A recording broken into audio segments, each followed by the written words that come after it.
Welcome to Ritual Scale Modelling. This is part 7 of AMT's Star Trek USS Enterprise NCC 1701E. Scale is 1 to 1400. In this part 7, I'm mostly going to be concentrating on the secondary hull and getting everything put together. So let's jump into this and see how well I get on. So I've left it to dry overnight. Taken off the clamps. I had a series of clamps around it, just hold it in place. So I'm just checking to see where the light plugs are, and as you can see there's all around the rim. As I said in the previous video, I was well prepared for that. I knew this would happen. So it's a simple case to fill these, and I'm using Large plastic putty. Now you can use a sprue glue, of course, or any other filler. This filler is quite good because it is easy to wipe off as soon as it's in situ, and it won't leave too much residue. The drawback about this putty, though, it will shrink. So just be mindful of that. You may have to have a one or two little applications before that you're satisfied with it. I found that the Villaggio is easier to use than what's on the market, just because it's simple to wipe away any excess. As I said, generally I'll do this with sprue glue, but because there's so much fine detail in here, sprue glue can be a bit of a blunt instrument sometimes, and it can melt away your detail. So this is ideal for all these little areas. And then once I put a bead all the way around, I've just lit it up again to see if there's any more light bleeds.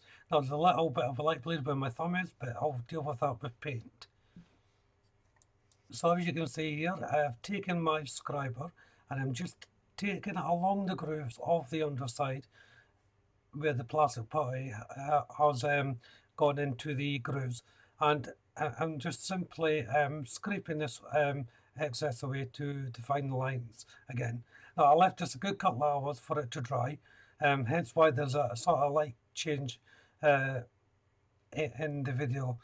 This is a few hours later on during the day. But once that's done, I can put it aside and leave it until it's time to paint. So it's back to the secondary hull, and I'm attaching the wires that it is going to be connecting up to the saucer section. Now, I have left enough runoff on the saucer section wires to connect onto this, but it'll be a little bit tight and fiddly. I would just leave it that way. So what I've decided to do is put a couple of running wires from the connection points up out of the secondary hull to be attached to the saucer section. It'll all make sense, but once you see the saucer section getting reattached, it's going to make everything a little bit easier. And of course, once these are in situ and they're soldered off, they're not going to move. So I won't have to worry about pulling the wires too hard and maybe causing a short. So there is advantages to over wiring slightly, because this is what I'm doing. I'm slightly over wiring this and complicating it a little bit just for ease of use when it comes to attach everything together. And then it's just the soldering of the connection points. I put a little bit of kitchen towel in between the wire and the model, just in case I have any drop off from the solder. Once I'm happy with that, I can then place a plastic sheath over the joins, and I'll melt these down so then it conforms to the wire and isolates everything. I can now move on to fitting the deflector dish. Now, the instructions say to do this once the secondary hull is closed up, which it fits in quite well if you do it that way. But because I'm lighting this up, it's easier to place it in now and do any adjustments around the LED strip if needed. It turns out I didn't have to make any adjustments, but there was the possibility that I would have to move the LED strip just to get this particular piece to fit. My measurements were okay, I didn't have to do it as I said. So now it's time to fit the pylons. And as I was pointing out there, you can just see the grooves which I placed in earlier on a previous video. And I'm just once again checking for fit, making sure these pylons go in nice and tight and the wire is going to come up without interfering with anything. So I'm happy with the fit. I did have to snip off a little bit of the wing root as well, the pylon root itself. There was a small gap, about 2 millimeters I didn't like. That's generally because I was making room for the wires. But once I just snipped them off, it was time to place them in. Now you may have noticed that I'm only putting in one section of the pylon. I haven't made up the pylon just yet. This is because I want it all in situ, and once they're in place, then I can look at running the wires up the track, I should say, that I've made. This is essential. If I place them together, then put the pylon in to the secondary hull, it would have been a lot difficult to get everything else lined up. This way, I was able to fit it at stages rather than all at one go and make any adjustments as I went. So that's the first pylon done. So I'm going on to the second pylon, and I'm doing it the exact same way. As you can see there, the wires are not really attached. They're just held with a little bit of tape at the moment. This is because I'll be pulling the wires taut when everything is in place. If I attach wires now, I may have too much slack, and this would cause an issue while closing up the hull. And now it's time to close up the hull. So just a bit of cement around the edges. I've already taken off any excess paint, and I'm just gently now pulling these wires together so the hulls halves meet up. And it's a fairly simple process, but you do have to be careful you're not going to snag any wires, or any of the cement gets onto the sheath of the wire as well, because you don't want that to eat into the wire. I should point out the wire moved, fell off with my tape on the one of the sides that you can see there. That wasn't done on purpose, it just fell off while I was putting everything together.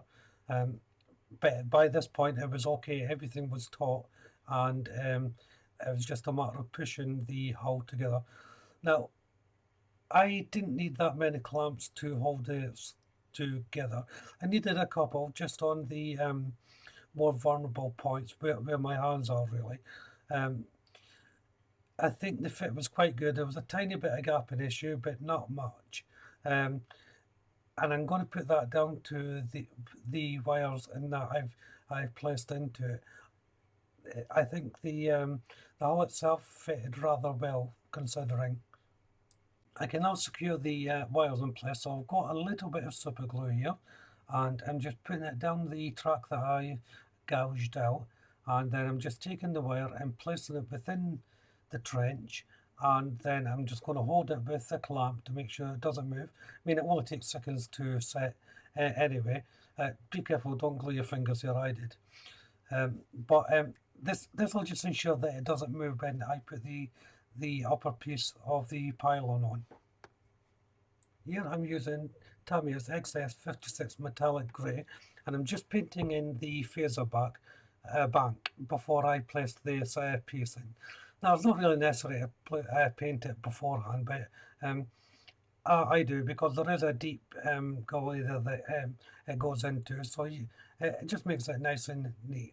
Now this part just goes in over the seams of the unit, so you don't really have to worry too much about fillers or sanding it down to a smooth finish, because there's parts going over it. There's some areas which I'm just using a bit of filler here, just to make sure that there's not going to be any light blaze coming from it. I couldn't actually detect any, but I'm just doubling down to make sure there won't be any. And now everything's in for before the next stage. I'm just going to do a light test to make sure I'm happy that everything is going to work. Now, the light tests, now I'll be testing every single access current point. So wherever there's a bit of wire showing leading up to, say, like for instance the nacelles, I'll test it to make sure the power is running through and lighting up the lights. So I'm going to have 4 areas to test: the 2 pylons, the leading edge going up to the saucer section, which I'll test, which you see there where my hand is, and the bottom power because it's going to be going into the base itself. So as you can see there, everything's lit up. There's not really any major light bleeds that I can see. If I do find any, they'll just be covered with a little bit of paint over. So that's not so bad. So now that I'm happy with the light test, I'm going to be placing on the pylons. I was going to leave that until the next day, tell you the truth, but I've decided to do it now, just because this is going to need a good couple of hours for it to dry. So this will be the last job of the day. And as you can see, I'm just putting a bit of cement around the actual pylon itself, the top part that is, then just placing it on. Now, these will need a bit of a clamp because of the wires. Obviously the trenches are not that deep because I was afraid of going right through the plastic. The plastic in this areas are quite thin, so it's not going to be a perfect fit unless you use clamps to clamp it all down.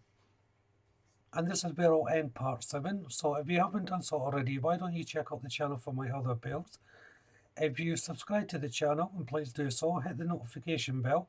That way you'll be kept up to date not only with this build, but all my other builds as well, of course. Hit the like button, don't be afraid to leave a comment, and of course, you can share the video. But for now, thank you all very much for watching. Bye bye.